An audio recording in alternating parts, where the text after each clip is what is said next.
makers and market movers. This is The Pulse with Francine Lacqua. Well, good morning, everyone, and welcome to The Pulse. I'm Francine Lacqua here in London. Now, Donald Trump will host Volodymyr Zelenskiy and European allies at the White House today. The plan is to set out terms for a potential peace deal that President Trump discussed with President Putin last week in Alaska. Now, the U.S. is expected to focus on territorial concessions demanded by Russia. In a moment, we'll hear from Jens Eisenschmidt, Chief Europe Economist at Morgan Stanley. But first, joining us here in London with me, our own Rosalind Matheson and Oliver Crook, who's in Brussels. So, Ros, let's start with you. What did you learn from Alaska? I mean, there was a lot of actual, the red carpet rolling, but do we know what was agreed? I know there have been a couple of leaks on what the two presidents told each other. Well, we don't know a lot about what was agreed because there were moments when the two of them were pretty much alone together, including in the presidential limousine. So those conversations we only have a sense of from what Donald Trump has been saying and in the Russian media as well, and what our sources are telling us. But it seems as though, again, as you say, really the red carpet treatment was rolled out for Vladimir Putin, the optics of him being hosted on, U.S. soil by the U.S. president. And again, getting the ceasefire conversation essentially off the table. And Donald Trump now moving very much to focus on the idea of leapfrogging a ceasefire and going straight to a full-bore peace deal between Russia and Ukraine. I mean, Vladimir Putin didn't get the sanctions relief. He didn't get an immediate word on that. That's something he's been seeking because his economy is under some pressure, but equally no sense that Donald Trump is going to push for further sanctions or penalties on Russia. So no immediate relief there, but the sense that Donald Trump isn't going to go forward with some kind of other penalties in the near term. So really, when you look at it, the sense is that Vladimir Putin probably came out on top from this conversation. And today we have a number of European leaders actually going to the White House with Volodymyr Zelenskiy. So what are the expectations, Ollie, going into the White House meeting? Well, I think the most interesting thing that we learned in the last 48 hours, really since that meeting between Putin and Trump on Friday in Alaska, was not from Trump himself or Putin or anybody else, but it was from Steve Witkoff, who went on the media yesterday and spoke to a number of different channels, saying that basically that the United States had agreed to some sort of Article 5 style guarantees for Ukraine, theoretically, in a potential peace deal. This would mean that the United States would come to the military aid, the active military aid of Ukraine, if ever their sovereignty were further imposed upon by the Russians if there is a peace deal going into the future. That is a significant statement coming from the U.S. administration. This is something that the U.S. has not wanted to explicitly guarantee in any negotiation going forward in the last few months. This is something the Europeans have been calling for, something the Ukrainians have been calling for, but something the U.S. has been unwilling to give. What I think is interesting is it's been sort of spun as a concession out of this meeting with Putin because the Russians have apparently signed off on this idea that they would be okay with the U.S. giving security guarantees. But we should say the U.S. could very easily have unilaterally given those security guarantees over the last couple of months. This is not something that requires Russian consent. Yes, it's helpful, I suppose, if you have an agreement because it means that the Russians have, again, in theory, signed on to this. But again, what does it mean for the Russians to put this into sort of legislation domestically in Russia, as Witkoff says they promised to do? What is that actually worth? But it is significant that the United States has now said, effectively, they would agree to sort of Ukraine in a NATO-light situation. They can't call it NATO because that's a red line for Russia, but that they would come to the security aid of Ukraine after a deal, if indeed one is struck. Yeah, I mean, what's pretty incredible, Roz, is that there was no ceasefire, right? There's no ceasefire, but actually the start of negotiation. A lot of the U.S. allies are probably now trying to make sure that Donald Trump stands behind Ukraine. Has Donald Trump's thinking changed in the last week?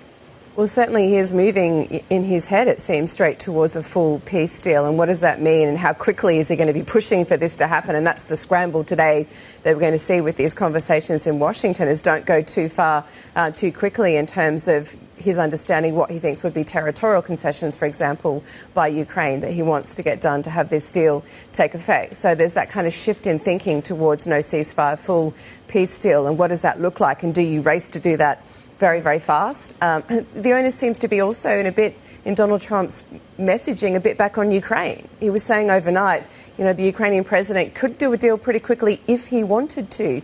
And, he's been pressuring Russia for the last couple of weeks. Obviously frustrated. He's, indicating he thought he was being strung along by Vladimir Putin. That seems to be coming back yet again to now, hang on, we need Ukraine to come and agree to all of this, and it's going to be on Ukraine to get this done. So some of that tone is shifting as well. We don't have a lot of detail on this potential idea of security guarantees. There were contradictory statements from the US administration overnight on that. It's very unclear exactly what that would look like, or even if Ukraine would be able to sign on to it. So, Ollie, what needs to happen today for this meeting between Putin and Zelensky and Donald Trump to actually happen? I think one of the big differences that you have today versus the first meeting that we had in the Oval Office between Zelensky and Trump back in February, which we remember went really very terribly for the Ukrainian president, is that his whole approach to Trump has changed, and I think the Europeans have adopted a similar approach. What the Europeans and the Ukrainians will try to make very evident to Donald Trump is that they are not the impediment to peace. They are not the ones that are in the way of moving a proposal forward. The very fact that you have world leaders coming from France, the UK, Germany, Finland, from the NATO Secretary General Ursula von der Leyen as well, all going to Washington, D.C. to have these discussions with Donald Trump, gives more momentum into a plan that Trump has set out on Friday, which makes it more and more difficult for them to, for the Russians to say, listen, we're going to not actually sign up to this. We're not so clear about this. We're going to continue to bring ambiguity into the situation. This puts more momentum. This puts more energy into those conversations. And as we know, Trump would like to see a trilateral meeting between Putin, Zelensky, and himself, as early as the end of this week in order to get this buttoned up. How exactly you get there is a very difficult question. But at least for the Ukrainian and European perspective, the approach is clear. Don't be the problem. Harley, thank you so much. Ollie Crook there in Brussels and Ross Matheson here in London with me. Let's get more with Jens Eisenschmidt, the chief Europe economist at Morgan Stanley. Jens, thank you for joining us. I mean, first of all, on this geopolitics, I know you play it through, the price of oil. You could also play it through defense in generally. But what does it mean? Does it mean anything economically, actually, if there is a peace deal or at least a ceasefire? I mean, we get these questions very frequently from the client side, simply because it has been going on for some time now, that this is back and forth. Can we get a deal? You may remember early in the year, it looked more like an unilaterally imposed deal where the Europeans were scrambling to get ahead of the curve again. So I think the main question is here, indeed, oil or natural gas for Europe. And I think we should sort of listen into what's coming out of Brussels. And I think what's coming out of Brussels is we want to have less Russian gas for the EU, not more. So, of course, there are some countries that have an exception here in that. But I think the general tendency is to wean themselves more often on. You could still see some other repercussions on the prices. But I think at this stage it's limited, lest or if only we are looking at the outcome that we see right now is the most likely, namely sort of a deal that is not really to the total liking of the EU. Now, if this were to be a deal where Russia would completely backtrack and convert into something different, we would be talking different, but that doesn't seem very likely right now. Yes, I mean, is there a question about normalization, away from geopolitics, but actually in terms of corporates and deals, and does that take time? Yes, absolutely. I mean, if we are looking at the region there, I mean, just very simple thought experiment. If you're a corporate, would you want to invest now a lot of money into Ukraine? Would you be assured of the security situation? Would you be assured of, being have total ownership of your assets? The answer probably has to be the honest answer right now, no. And I guess that goes back to my previous point. If we were to come into a completely different setup, where we have a Russia that's maybe pre-14 in its acting, that's different. But I don't think this is very likely. And so for all practical purposes, I think the economic consequences immediately are very limited. Now, the other big thing this week is, of course, Jackson Hole and that Powell, that speech by Jay Powell. That doesn't have to be on policy, but there's certainly a lot riding on it. What's your assessment of the U.S. economy right now? Yeah, so I mean, the U.S. economy certainly is slowing down, which is also our forecast. Maybe not by as much as expected. I mean, of course, you have several undercurrents here which play a role. Certainly, we have a slowing supply side in the labor market. Then the question is whether the demand side is slowing by as much. There is this clear construction activity going on in data centers, which to some extent provides some tailwind here. But I think overall, it's clear there is some slowing down. That's number one. Number two, then, of course, you have to ask yourself, is this enough slowing down to completely offset the threat from inflation? Yeah. And I guess the Fed has not yet come around to think the answer to this is a clear yes. So I would expect our team actually in the US is expecting a relatively hawkish positioning of Powell in Jackson Hole. In a way, you don't want to give away now all your cards because you just don't know. I mean, there's more inflation reading to come. Prominently the week before the Fed meeting, we have the CPI, of course. That certainly is something that the Fed wants to see before committing on either side. But do you think we'll get a cut in September? Also, given the political pressure and some people that are on the FOMC, and 25 or 50? So our forecast is for no cut still. But we have to concede that there's, of course, given also what has happened in the data so far, a cut has become more likely than before.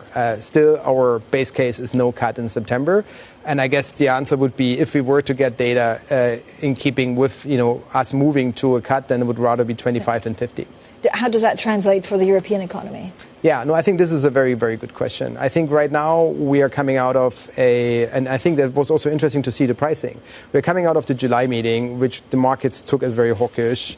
Now, the pricing for this ECB is basically no cut in September.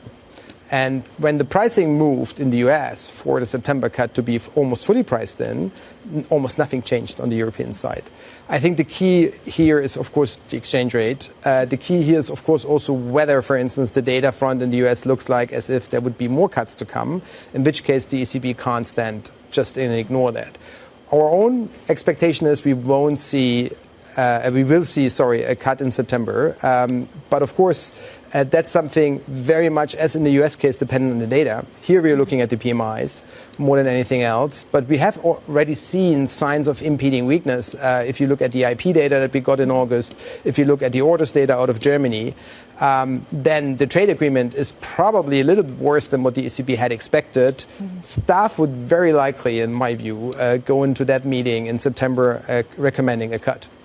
What's your take on fiscal spending and actually, again, the impact that this has on GDP in Europe? So that's pretty much limited to Germany right now for all practical purposes. And indeed, the fiscal spending news that we got out of that was essentially more than expected previously. That was before we all went to on summer vacations. Some of us. Some of us. Sorry to hear that. I'm just back. I think the growth impact for Germany is non-negligible. It's there. At the same time, the trade headwinds, in our own assessment, still outweigh this for Germany, given the trade dependency of the economy. So all in all, for Europe, yes, there is more fiscal spending, but I don't think it's a threat for inflation at this stage. When you look at the various countries and the fact that actually most of the leaders are going to Washington, I mean, are you surprised by any of the dynamics? It does seem that Europe is holding together. Again, does it make it stronger economically somehow? I mean, as a European, you would very much hope so. I think we are still some way to travel to get to the real reforms that would get us more growth. Yeah. I think these days, if you talk to asset allocators, if you read the popular press, you can see a lot of statements saying this is the European moment. I think European politicians have yet to live fully up. Yeah. I think the ECB never tires in making the point about banking union, about capital markets union. Mm-hmm. I guess the defense angle is a very good one, very productive one, because it's clear to everybody around the table that defense spending has to be more efficient. And that could be a further catalyst for more integration. So the answer is, as always, for Europe, more Europe, not less Europe. Yeah. Do we get there? I think the signs are there that there is some progress, but maybe not by as much as we would want to hope or want to have. Jens, thank you so much. I mean, a story for another time. I was reading actually in the UK press about Europeans having to go less on holiday in August to make sure that they have full sovereignty. I don't know if I agree with that, but it's certainly food for thought. Jens Eisenschmidt there, Chief Europe Economist at Morgan Stanley. Coming up, Ukraine President Volodymyr Zelenskiy calls for new sanctions on Russia if it refuses trilateral talks over territorial issues. We'll have more on that next, and this is Bloomberg.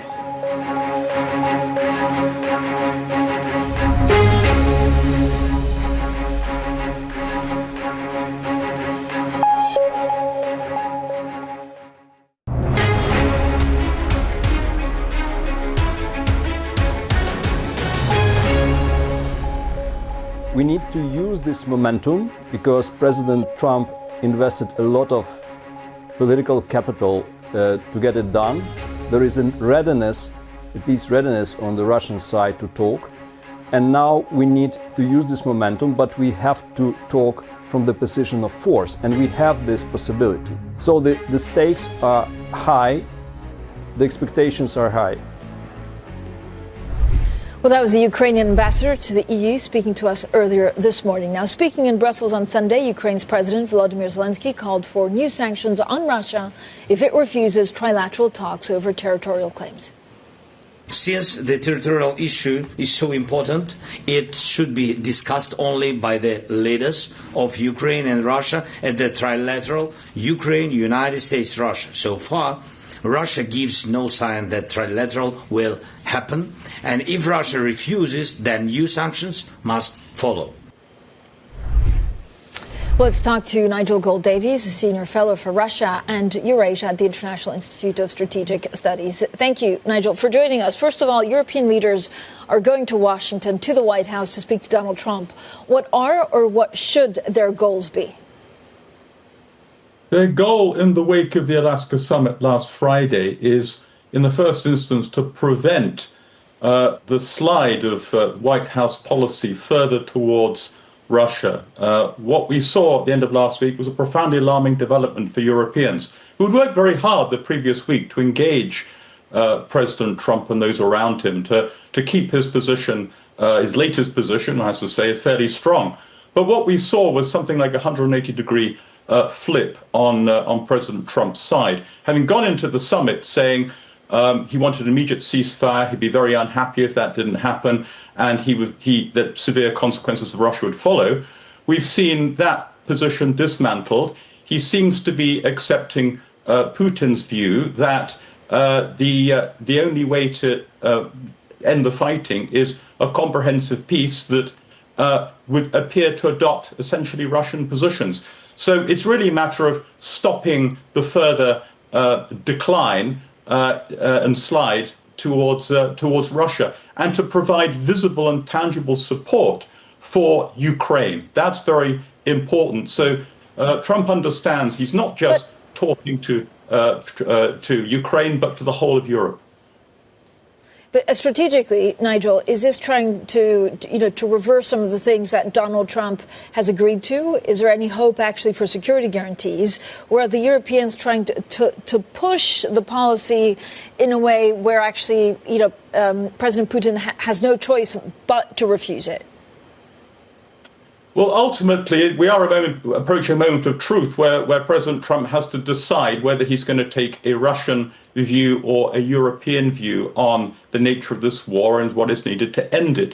Strategically and diplomatically, the Europeans, I think, will be pressing President Trump to once again agree the unacceptability of forced territorial transfers, to limit and minimize any further demands that are made on Ukraine, such as limiting its armed forces. That's a key Putin demand.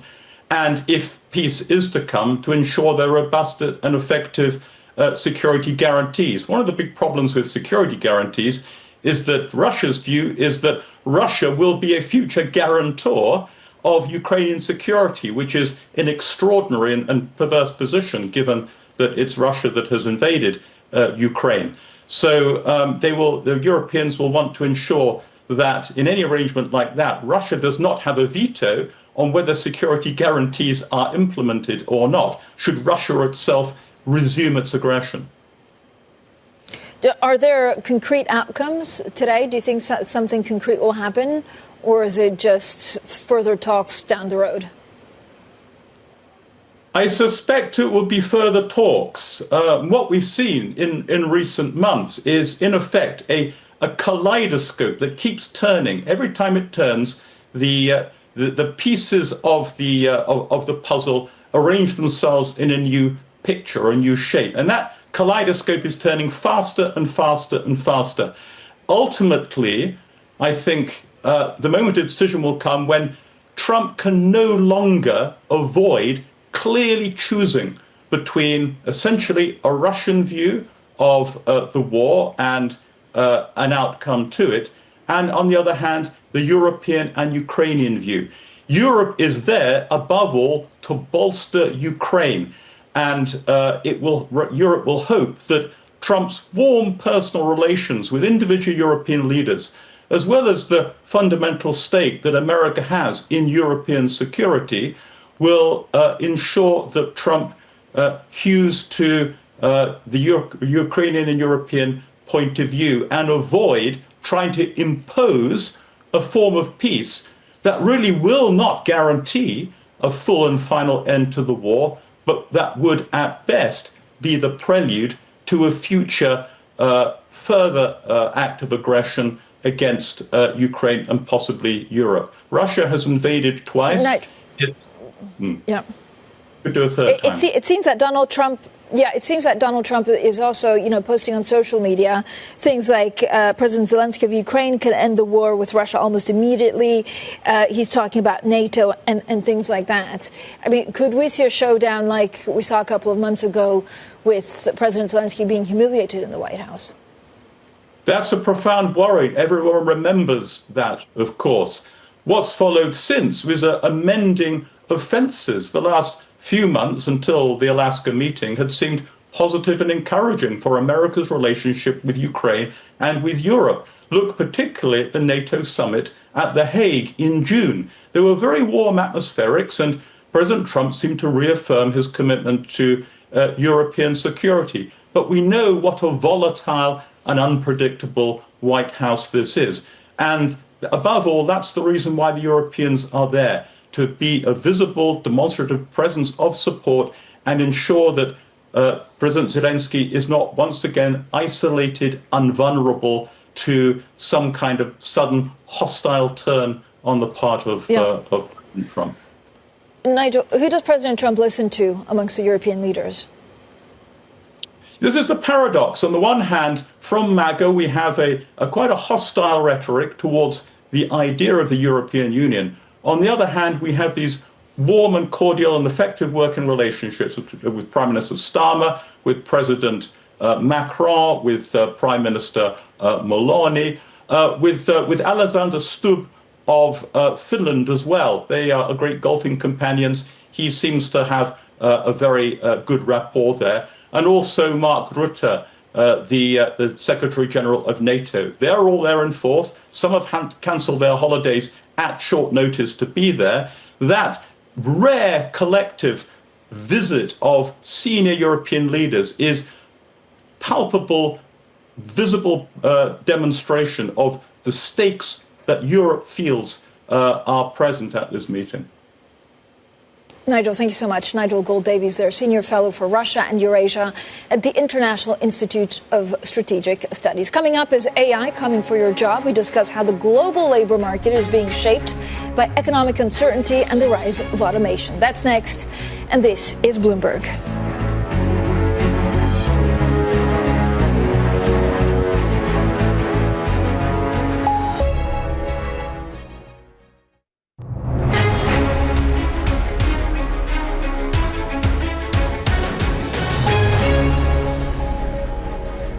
Good morning, everyone, and welcome to The Pulse. I'm Francine Lacqua here in London, and these are your top stories. Heading to D.C., will Ukraine's Volodymyr Zelenskiy and European leaders look to pin down U.S. security guarantees as they meet with Donald Trump. The White House is expected to focus on territorial concessions following President Trump's meeting with Russia's President Vladimir Putin on Friday. And traders focus on the Fed Chair Jerome Powell's keynote speech later this week from Jackson Hole. Now, as money continues to be plowed into AI, what will the technology mean for jobs? That's what everyone is wondering. On the one hand, the demand for software engineers is higher than ever, yet with so many other jobs at risk of being replaced almost entirely by AI, automation and robotics, the overall impact of AI on the global workforce remains to be seen. Well, joining us now is someone who has been monitoring the situation very closely. Johnny Taylor is president and chief executive of the Society for Human Resource Management and a former member of the White House American Workforce Policy Advisory Board. Johnny, thank you so much for joining us. I didn't even know such an organization existed. It's so important because we don't think about human resources until we have a problem. And then they're the most important person in your life. What are they worried about? So job security is the most interesting. Take us back 2 or 3 years. It was wages. It was, COVID and in the office, out of the office. Now everyone's concerned about their jobs. And no surprise, every headline that you read almost every day, no matter where you are in the globe, there's a conversation around AI coming for your job. But is it just, there's something in the air when I speak to big corporations, is that people are maybe a little bit less motivated than pre-COVID. I don't know if it's, the needing self-starter, is it work-life balance? Has something changed in the workforce? Fundamentally, workers changed post-COVID. During that period of time, we're all sitting at home and we're reflecting, do I want to work? For whom do I want to work? How many days do I want to work? Where do I want to work? All of that gave us some real time for introspection. And as a result, we're on the other side of trying to figure out what the future of work is from the worker's perspective. And so what does it mean on how they are managed and led? It's tough because for those of us who've been people managers for 2 or 3 decades, you now find yourself in a position where everything that used to work doesn't work anymore. Such as? For example, how do you get people to work? What motivates people to work? Increasingly, we're hearing people struggle with not just physical health issues, but mental health issues. That's a conversation we didn't have 4 or 5 years ago. But the threat of AI is existential to people right now. What we're learning is there are two things that present an existential threat to the American worker. It's a threat to their lives, that was COVID, and then their livelihoods, which is AI. So it is literally the dominant conversation right now. And in the past, the conversations were very much automation affected blue-collar workers. This, however, this new AI stuff, generative AI, is impacting white-collar workers and the professionals, and that's creating a lot of angst. And, Johnny, are people anxious because they don't quite understand what it does? Right. Or because it will really displace a lot of jobs? Both. That's the problem. Because uncertainty also makes you just even more anxious. You're That's more worried because you don't know what you're grappling with or what you should train That's at. right. You almost can get comfortable if you understood what the issues were. Yeah. But it's so new. I remind people, November 30th of 2022 was when we introduced ChatGPT to the world. Get that right, ChatGPT to the world.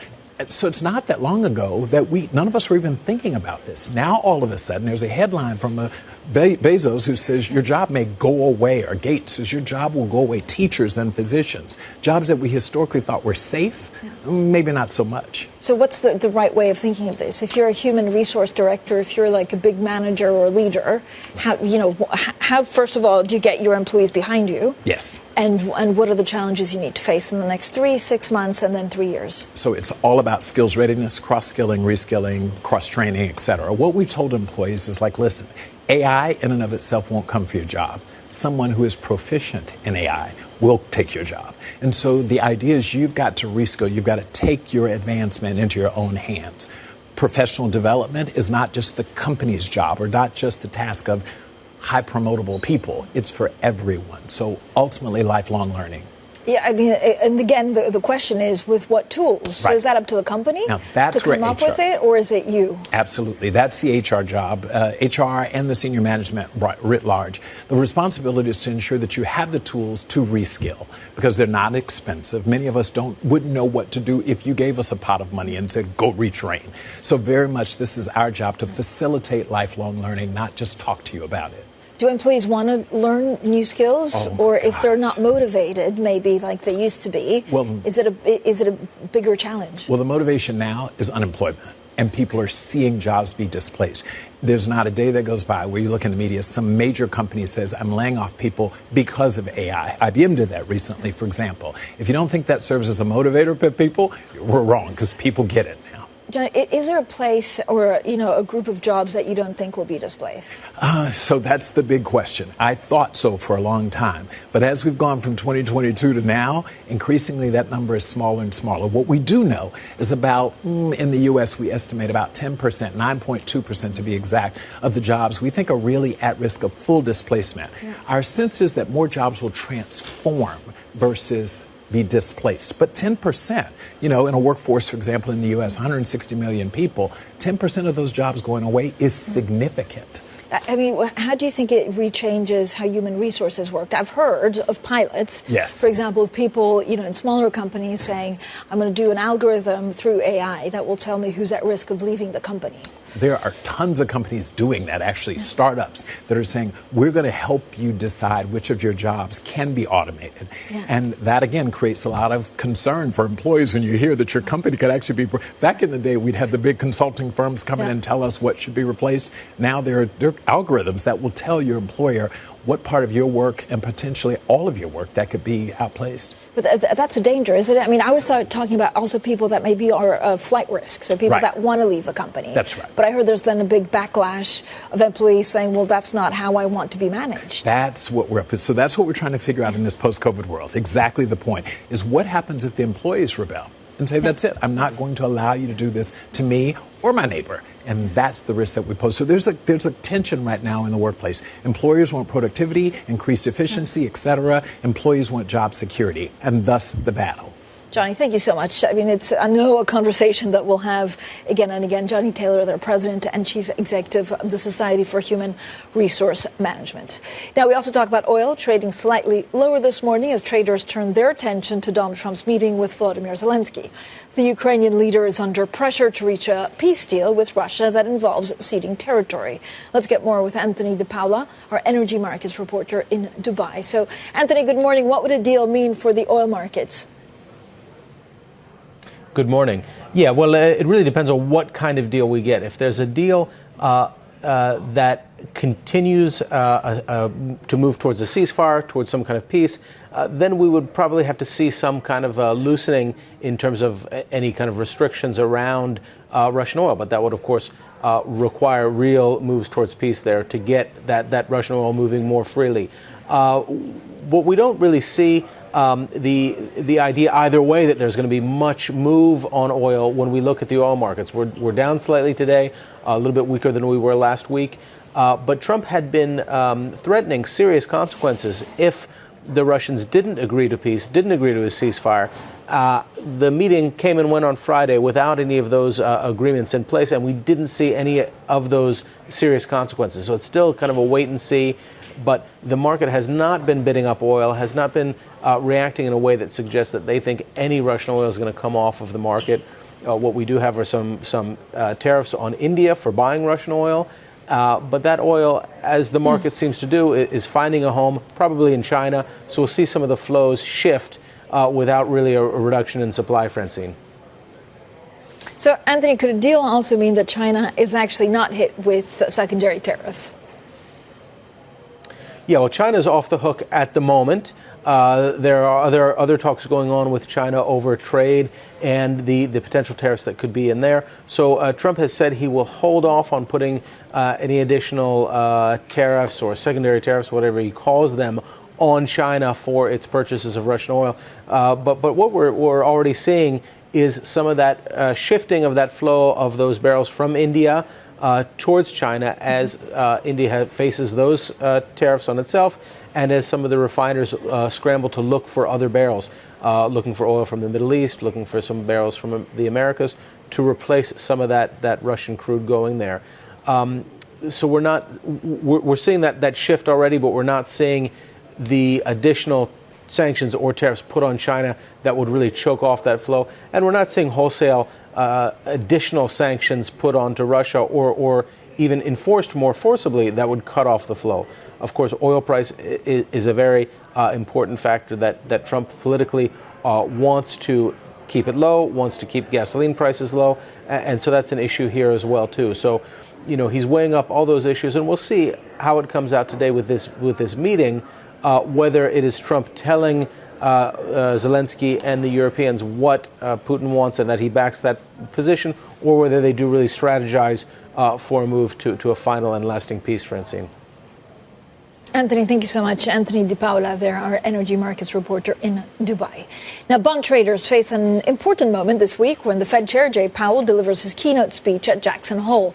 Powell's speech could give Fed watchers a fresh update on how much support there is to lower rates in September. Well, we're now joined by Van Ram, cross-asset strategist for Bloomberg MLive. Van, so good to speak to you. It's a really, really big week for the Fed. What are the odds for a rate cut in September, and how may Powell actually influence that? Morning, Francine. Great to be talking to you as always. I think that there is a very high chance that Powell won't stand in the way of the rate cut bets that are mounting in the markets. The markets are thinking that, they are signing an 80% chance of a rate cut 1 month from now. And I think that looks pretty much baked in the cake, because if you look at the jobs market input, there is an inflection point that we are nearing. It seems to suggest that the jobs market is cooling considerably, and therefore I think that the Fed is slightly behind the curve in terms of what is possible. Of course, they have been held back by concerns about tariffs and what that means for inflation. And, of course, producer prices jumped a whole lot in July. And that means that Powell is going to say that, look, we will probably get back to rate cuts in September and December, as indicated in the dot plot in June. But I think that going out further, nothing is sacrosanct, because, because of the way inflation has come back with the producer prices. And if that morphs into a trend, the Fed will warn that, look, further rate cuts down the line are not guaranteed. Then what are the prospects for a steeper yield curve, both in the U.S. but also the euro area?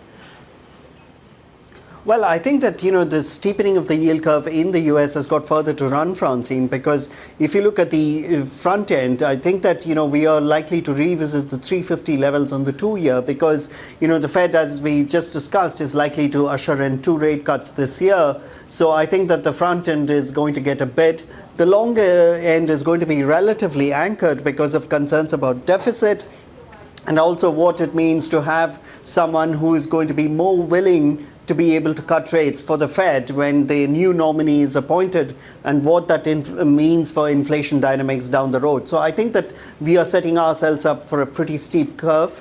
In the euro area, I think that the steepness has got further to run, but this time led by the longer end yields surging because of the Dutch pension fund reforms. That means that swap rates at the long end are going to fall, and I think that sets up, but that is still a dynamic in play, and I think that that curve has got slightly different dynamics than what's going on with the US.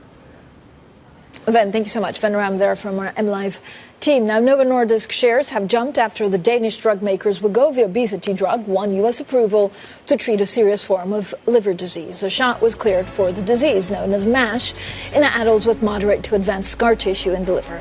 Now, the condition affects about 6% of U.S. adults, or about 14.9 million people. It means Novo Nordisk has beaten rival Eli Lilly to the U.S. market for the increasingly prevalent condition. And Spain's Pedro Sanchez is calling for a nationwide pact uniting all levels of government to combat what he's calling an accelerating climate emergency. Well, the move comes as firefighters in Spain, Portugal, Greece and Turkey continued to battle wildfires that have raged for weeks. Coming up, Ukraine's Volodymyr Zelenskiy prepares for a high-stakes meeting with Donald Trump today. The U.S. president focused on Russia's territorial demands. That story is next, and this is Bloomberg.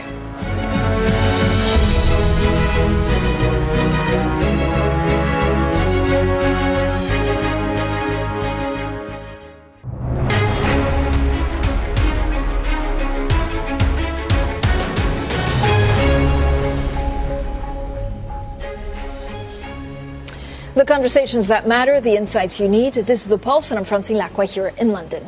Now, European leaders will join Volodymyr Zelenskiy at his high-stakes meeting with Donald Trump today in Washington. Ukraine's leader is facing growing pressure from the U.S. to agree to a quick peace deal with Russia that involves ceding swaths of territory. Well, we're now joined by Stephanie Baker, our senior writer, and Mark Champion, who writes about international relations for Bloomberg Opinion. So thank you both for joining us. I mean, to you both, Mark, maybe let's start off with you. It's unclear, Donald Trump, humiliated Zelensky in the White House last time around. Then he seemed to be more on the European side, and now he's gone back to, it feels like, squaring with Vladimir Putin. Do we know why?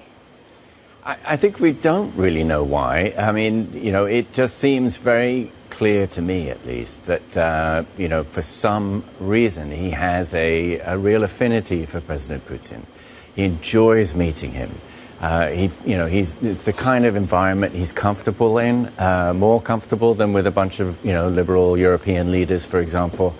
And he doesn't really, this war in Ukraine is annoying to him. He wants to get on with making trade deals, economic deals with Russia, etc. It just gets in the way. And I think he's just looking for a way to end it. It's much easier to pressure, President Zelensky into accepting concessions he doesn't want, then, pressuring Putin into doing so. So I think that this is just a sort of falling back into his natural kind of affinity. Yeah. It's just an easier path for him. And now the difficult, obviously, element for Zelensky and the European leaders who are there to support him in Washington now is going to be to persuade them that, he gave away the farm and we've got to change that. Yeah, and Stephanie, it feels like, I guess there are 3 points, right, that European leaders will try and influence Donald Trump. It's the security guarantees, which Witkoff said the U.S. has promised in some shape or form. It's the land swap, or actually the land grab, which Zelensky doesn't want to give away. And then do they get a meeting between, Russia, the U.S. and Ukraine? Yeah, I mean, off of Mark's point, I think the thing is that Trump seems to parrot the last person he spoke to. He's repeating the narrative that so he went into the summit having just agreed the sort of negotiating position with the Europeans, ceasefire first, and then a peace deal later. So the question is, after he meets with European leaders today, is he going to change position again? On the security guarantees, that is a major shift in terms of the U.S. Being willing to provide some kind of security guarantees. I mean, in reality, Russia shouldn't have any kind of veto over that. It shouldn't really be part of the negotiations. But the fact that the Trump administration is willing to do that, and Witkoff said that Putin would be willing to allow it, is significant. Now, we don't know the details of that. How is that exactly going to work? But I'm looking for any kind of shift in Trump's tone, and particularly on sanctions. He said, I'm going to park the issue of sanctions for a few weeks. There's no point. And Marco Rubio said yesterday, once we impose new sanctions, that means the Russians stop talking. And I actually think that's wrong. I think one of the reasons why Putin came to the table is because of the threat of additional sanctions on India and Russia's weak economy. So I think it's possible to do both to really extract concessions from Putin. But Stephanie, I mean, we thought that Donald Trump would be much tougher on Vladimir Putin, but actually we saw it from the start. I mean, he was quite warm to the Russian president. There was a red carpet, and he was also, I understand, flanked by his Commerce Secretary and his Treasury Secretary during the meeting. So is this about a deal, like a money deal, instead of geopolitics? Well, as I understand it was Marco Rubio, the Secretary of State, and Steve Witkoff, his special envoy, who attended that meeting. And it is significant that it ended earlier than we had expected, and there were no additional meetings after that with Scott Bessent, Treasury Secretary, and Howard Lutnick, the Commerce Secretary, with their counterparts in Russia. So it indicates that it didn't go that well, and there were some sticking points. But this, the Kremlin has said that Trump didn't actually bring up the issue of a trilateral meeting, Putin, Zelensky, Trump, during the Alaska summit. So I think for Putin, he's always said he'd meet with Zelensky only after certain conditions were met and at sort of final stage negotiations after it had been agreed at an expert level. And that essentially means Ukraine agreeing to the territorial concessions, which they've said they won't sign up to. Mark, what does success look like from a European leader point of view? Is a ceasefire, the ceasefire wasn't really even discussed.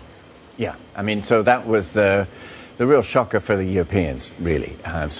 Before he went to Moscow, Stephanie said there was this meeting, and they said, look, don't do some, territorial deal that, that Ukraine won't be able to accept. Ukraine has to be at the table for that.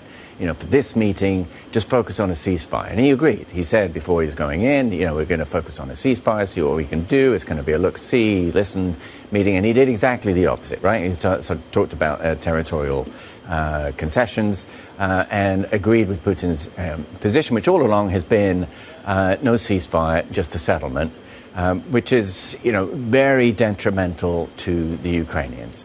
They now have to negotiate giving away their territory while, the Russians are making incremental, advances on the ground. And you can see why this is what Putin wants. It puts him in a much, much stronger position.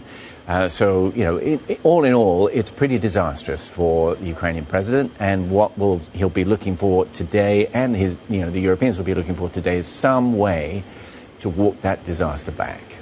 How is this just to make sure that also President Zelensky is not humiliated in the White House? We all, remember what happened last time.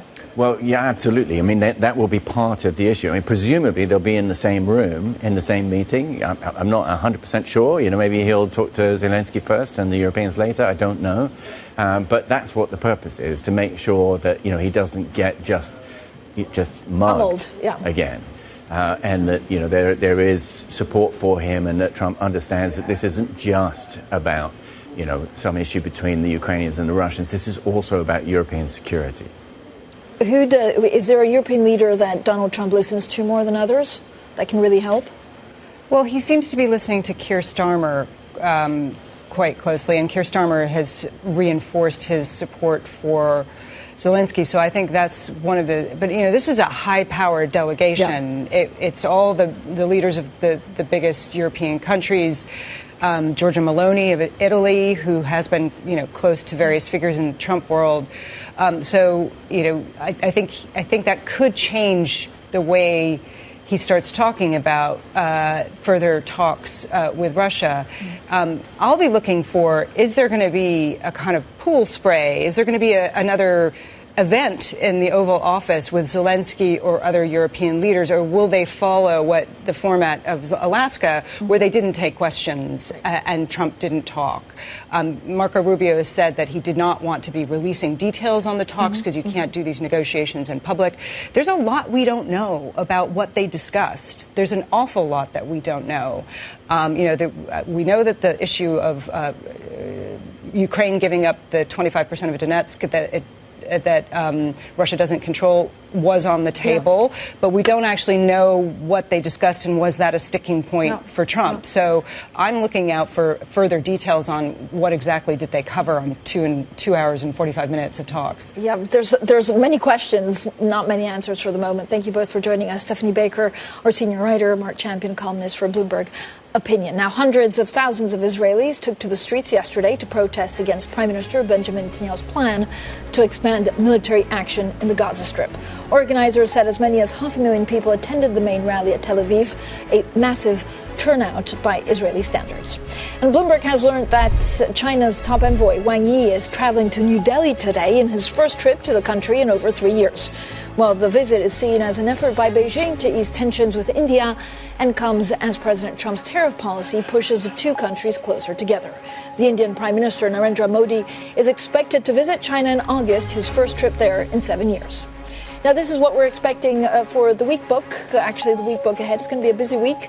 Monday, of course, today, it's all about the European leaders with Volodymyr Zelenskiy of Ukraine in D.C. We'll see exactly the format of those talks, whether there's a press conference or anything like that. Then we have a lot of data coming out. Wednesday, UK CPI. Thursday, we have global flash PMIs, but also does the U.S. consumer hold strong? We have Walmart earnings, and that's usually a great bellwether for what the U.S. consumer is doing and thinking. And then we have that keynote speech from Jay Powell on Friday at Jackson Hole. It could sway, actually, markets that he's still quite a lot more dovish or not than expected. And then at the same time, we're expecting a policy speech, but it could be something a lot more academic. Unclear exactly what we get on Friday. Up next, Bloomberg Brief. Of course, they'll talk about Russia, Ukraine, EU leaders, and then they'll also look ahead to that Jackson Hole speech. This is Bloomberg.